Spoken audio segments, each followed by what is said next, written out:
Hello, everybody, and welcome to I Watched It With My Wife, Documentary Edition. Woo!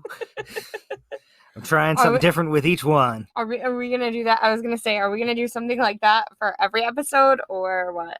I don't really know, but this is the podcast where Sarah and I watch documentaries and DocuSeries and review them, either the whole documentary or the episode, depending on where we're at. We're on episode 5 of the crazy ass documentary Q Into the Storm on HBO Max, which follows the QAnon crazy fucking idiots. That's pretty much what I got to say about QAnons, people, just from watching this. But anyway, episode 5 deals with Fred Brennan, who is the guy who created 8chan, the platform that Q used to get his message across. Now, Fred has nothing to do with Q, and this is about him having to flee the Philippines before he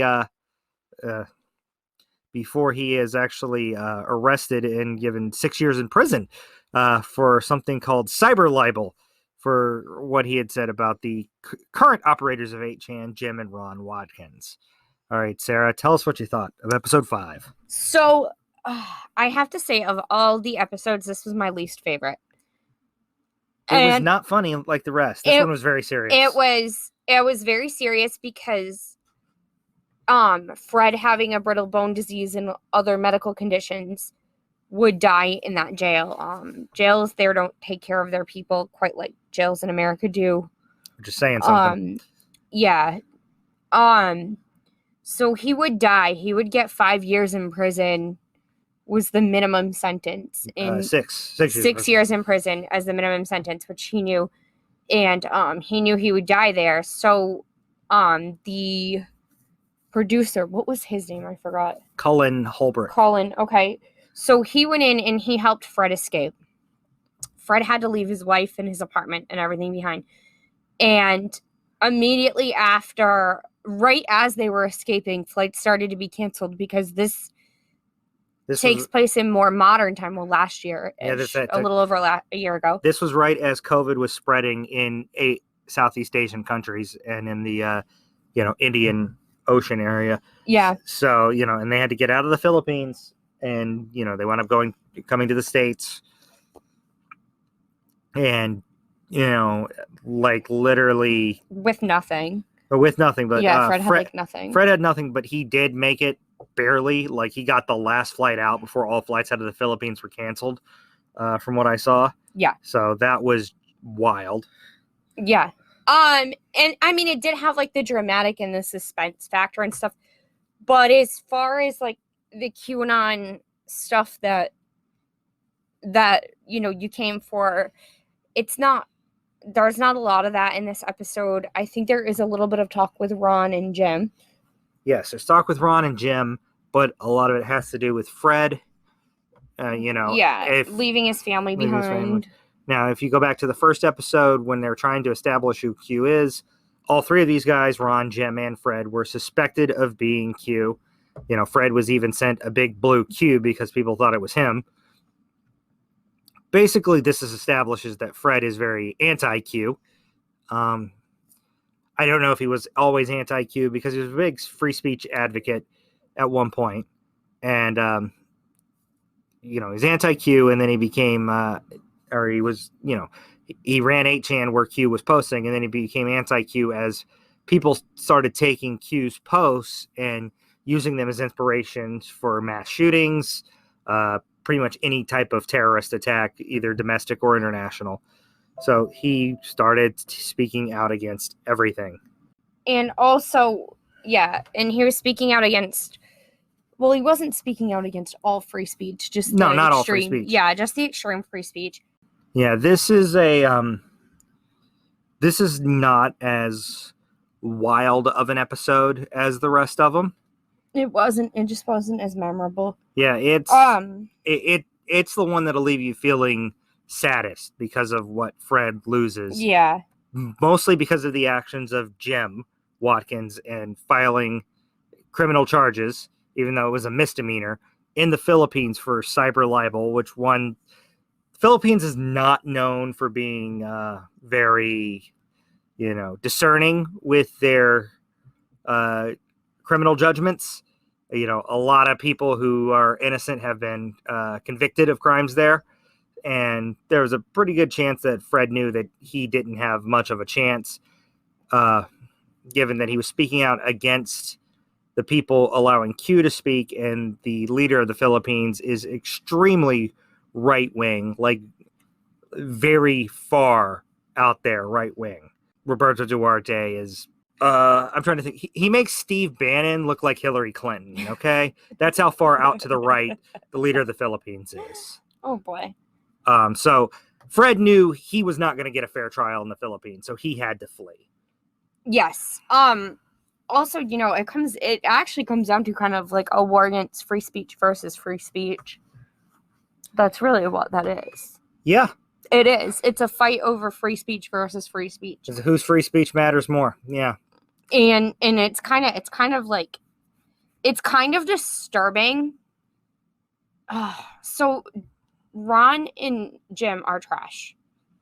I'm just gonna say it. Yeah, Ron and Jim are trash. I'm just gonna say it. They're trash. And why are they trash? I will tell you. Because first of all, they're like advocates for free speech and all this other, and they're playing cat and mouse with the world, and they're literally just fucking with the entire world. And they're advocates for free speech, but God forbid you say something shitty about them, true or not. Suddenly free speech doesn't matter. Yeah, free speech doesn't matter, and they're taking you to court, or they're pressing charges. I also heard Fred say in the documentary that Jim would call Fred racial slurs and things like that. Yeah, Fred is Jewish, and if Jim was happy with him, Fred was white. But if Jim was not happy with him, he was any version of a Jewish slur you could think of. Yeah, pretty much. And that's another reason why they're trash. They're straight up racist. Oh, They're anti-Semitic, they're racist, they're homophobic, they're porn addicted assholes. Yeah, probably. All right, but all right. I mean, tell me I'm wrong. No, but that will do it for episode 5. Let's go into episode 6. We're going to wrap up the last 2 episodes on this one episode here. Episode 6 is crazy because you are dealing with the 2020 presidential election. We all know how wild that was. We're dealing with the pandemic. We're dealing with Q-tubers, Q followers, just Epstein. No, Epstein wasn't in this one, right? No, Epstein was episode 4. Okay. Q-tubers, Q followers going crazy, going out holding mass rallies, mass rallies. Now, supposedly against child trafficking, which would be great if that's actually what they were doing. But when you're basically calling every liberal celebrity a pedophile who drinks baby's blood, you lose all of your credibility. Yeah. So yeah, I mean, we do know child trafficking is real. We know it needs to be annihilated. These people aren't doing that. No. But they are convinced they're doing that, and it's insane. So these are the people that scare me when they start posting on social media about this stuff, because these are the people that'll tell you that somehow Oprah was involved, and no, and that Ellen's show was canceled, no, and that Tom Hanks has moved to Greece, again, no. All of these have been disproven time and time again, but they still keep sharing them. They claim that Chris Cornell and Chester Bennington were working on a documentary about child trafficking, and they were murdered. No, these are 2 people that had documented cases of depression that sadly took their own lives. They are looking to capitalize on anything, and they're just downright disgusting in how they do it. I hate these idiots. But, and then we get to January 6th. Jim was in attendance in the crowd. He was not part of the group that went into the Capitol. So, everything he did falls under peaceful protest. So he broke no laws in that instance. But what you find out is that his son, Ron, while overseas, was dropping the mother of all bombs is what they call it. And he's the one who's put out on social media that day claiming Mike Pence was trying to steal the election from Donald Trump, leading to all these people who had been following Mike Pence for years because he was Trump's VP wanting to hang him. Yeah, suddenly wanting to kill Mike Pence. Like, okay. Wow, you will believe anything that's written on the internet. I'm very disturbed by you. But yeah, that is the one where it gets to, we're free speech versus inciting violence. And we've had there have been plenty of discussions since January 6th about whether Donald Trump should be tried on that or not. I'm not going to get involved in that, but Ron Watkins certainly should be for that. Says, oh yeah, you're making me defend Mike Pence here, which I never thought I'd do, but come on. Well, no, listen, I am not a Mike Pence fan. However, I do not think he did anything I don't think he did anything that he deserves to be hung for. Mike Pence followed the Constitution. He literally followed his duties. Yeah, he told Trump that day, I am not going to do what you're asking me to do because I legally can't do that. I can't just say, nope, these votes are invalid. They're all in, they're all valid. He followed the Constitution, he followed the law, and it's sick. It's freaking sick. These people are claiming to be patriots and save America, and they're busting into the Capitol building to stop an election that there was little to no evidence that there was any fraud in. But this whole QAnon conspiracy, like to storm into the Capitol, to take down American flags and hang up a Trump flag, and just to say you're a patriot when you're actually stopping democracy in action is not. It makes me so mad. It's not patriotic. It's not even. I have so many feelings on it, and then none of them are good. And it was sick. It was really sick. I watched the whole thing happen. I had the day off work. I was sitting at home. I watched the whole thing happen, and I was sick to my stomach. Yes, but so we're back to the documentary. Yes, but we're gonna move on past January 6th. Cullen was still talking to he was talking to Ron over Zoom. It looked like, and at the end of it, you find Ron basically slip up and admit that he is Q by saying, yeah, I'm just, talking about his job and what he was doing. He's like, yeah, I'm basically doing everything I did before anonymously. Now just people are going to know about it. He's like, never as Q. He tried to cover quickly. It's like, and never then as Q. Smiled. Yeah, he got that big, like, liar smile. Yeah, And so what I've taken from this is that Q, or at least from the point that Q became solely on 8chan, because Q at one point it looked like some people pointed out that it looks like Q's account had been hacked. So Ron might not have been Q initially, but at least from a certain point where it got stuck on 8chan, he was Q. It was a LARP for him, which for those of you who don't understand, means live action role play. He was getting high off of the responses. I don't know if he believes half the things he actually says, because I just got that vibe from him that he really doesn't believe anything. I just don't think he cares. I don't think he cares much about anything. I think he just likes the power of seeing people respond the way they did. Agreed. And do you think he's a psychopath? Yes. Or a sociopath, at the very least. Both. Yeah, definitely both. Do you think he should be held accountable? Yes. I think he should be. The terms, the battle on free speech versus where it ends and where criminal charges begins is always an iffy one. In a previous episode, I talked about how I didn't think Marjorie Taylor Greene should face charges just for wearing a Trump 1 mask. Because while some people took that as a reason to rally or whatever, I don't think she was doing it to incite violence. I think she was doing it to express her opinion. I think Ron Watkins posting that Mike Pence is trying to steal the election was a deliberate attempt to incite violence, and that is criminal. Well, don't you think most of his Q posts were like, and a lot of them were like military, like strategy stuff and things like that. So I'm with you. I believed Ron and Jim were Q from the beginning, and I think it was mostly Ron, and I think he probably had some of his dad's racist and anti-Semitic ideals that he used to hold up this Q figure and use those military references and all that stuff to recruit people who might be easy to radicalize in that way. Yeah. But I loved watching the Q rallies. Those were interesting. They were interesting. Yeah. The groups of people. Come Crazy, on. crazy people. The evangelicals, the lunatics, Yeah. the nut jobs. And as I said way back in episode 1 of this, there are plenty of hardworking Republicans, hardworking Trump supporters who are not this insane, not insane like the Q people, who they should be pissed off that they're being connected to this group of people, because this group of people makes everybody on the right look bad, and that's not really fair to good, decent, honest, hardworking people on the right.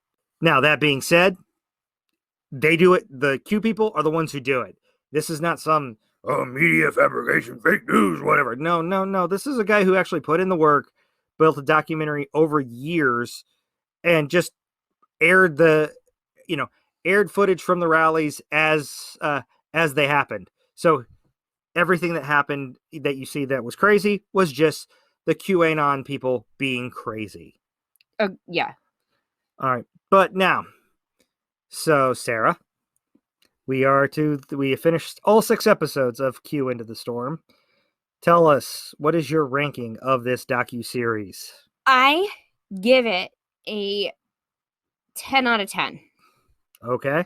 I give it a 10 out of 10 for a couple of reasons. First of all, the first episode, I think you almost cried during, because I didn't almost cry. your reaction to the first episode was the best. My brain almost exploded, but I didn't almost cry. You had someone in there say they believe the Earth is flat if Q told them it was. Yeah. And she's the most educated one in the entire documentary, which tells you what brainwashing can do. Yeah. This is why I think that these people have been radicalized. It's a cult. It's brainwashing. It's not cool. That's the second reason. The third reason, you have friends. You're friends with the pot people. I've never met either one of them. But you knew who they were. Yes, I knew who they were because they ran for office in Rhode Island, where I work for a news station. They actually use footage from the news station I work at. I know the reporter that they show in there. His entire story is taken out of context because they never mentioned Q to him at all. But the final reason, I have to say, the final reason why I love this documentary. Why? Because at the end of this documentary, a lot of people have left Q because he basically ended it with, we have to accept the results of the elections with our heads held high and move on with our life. A lot of people left QAnon after that. And the fact that they showed that, and the fact that basically we just learned, the whole world just learned, well, I kind of knew QAnon people and conspiracy theories have been being punked all this time, brainwashed.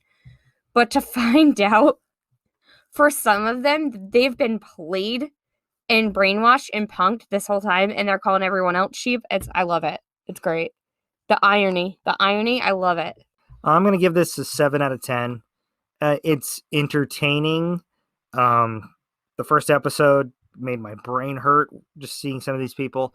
Episodes 2 and 5 are both kind of boring in comparison. They don't have the crazy antics of them, but they probably have the most in terms of informational content of the group of episodes. It's a wild docuseries. It's worth a watch if you have HBO Max. But there are better ones out there, I think. So 7 out of 10. And that'll wrap up our docuseries, Q Into the Storm. It was wild. It was kind of fun. And it was definitely entertaining. It was definitely entertaining.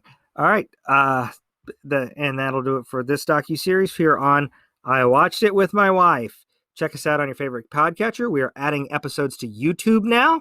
So like, share, and subscribe there.